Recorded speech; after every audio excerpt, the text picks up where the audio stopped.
Um, I grew up in a troubled home. My parents were alcoholics and drug addicts. Weren't really there for me and my brothers and sisters. We had to raise ourselves. I would do things to get in trouble to not have to go home. I left home when I was 11. I moved in with a boyfriend and went in and out of boyfriends' houses so that I didn't have to go home to find love and security that I needed. I started drinking and doing drugs like my parents, the things that I said that I would never do. I got pregnant with my oldest son when I was 16, or I was 15. I had him when I was 16. Didn't really have anywhere to live. I was in and out of places all the time with him. I got pregnant with my second son.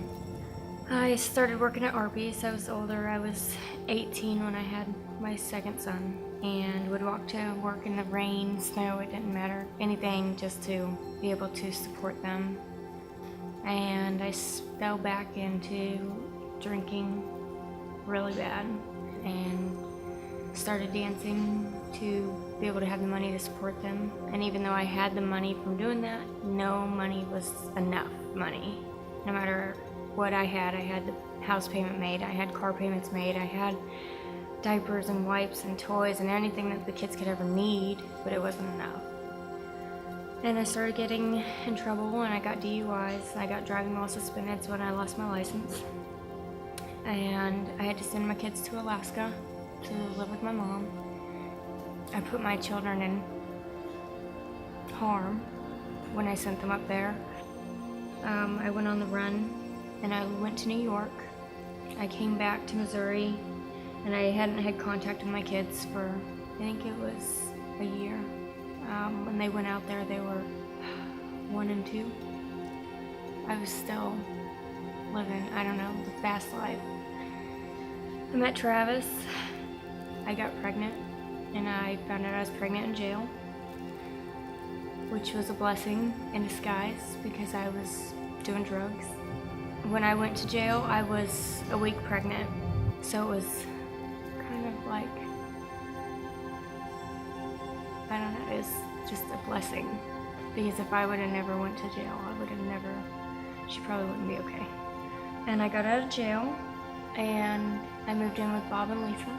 They brought me closer to the Lord. They've taught me about Christ, and they brought me here to church at BCU and helped me fight as hard as I could to get my kids back. All the love that I looked for when I was searching for a family, and the love that I should have gotten at home, I got when I moved in with them. I received all of it, and it was awkward. It was something that I rebelled. I fought against it. I fought with Bob. I fought with Lisa. I would yell. I would cuss at them because I was uncomfortable with all of the positiveness that I would get there, and I just wanted that normal negativity, I guess.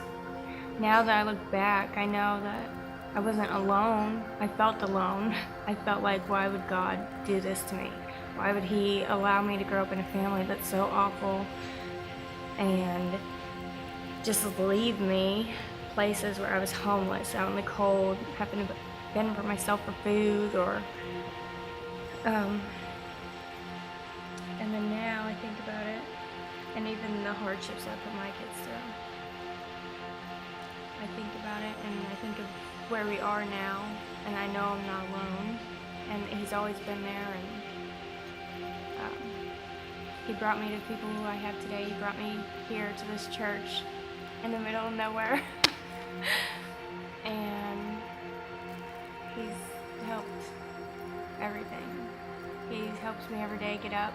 He helps me know that even if it's not okay and I'm frantic or I'm stressed out or I have one of those episodes where I need it to be a little bit crazy, He helps me, and He just comforts me. He helps me. I can sit and talk to Him and just pray for her to be a good mom, because it's an everyday struggle drinking and doing drugs. It's every day.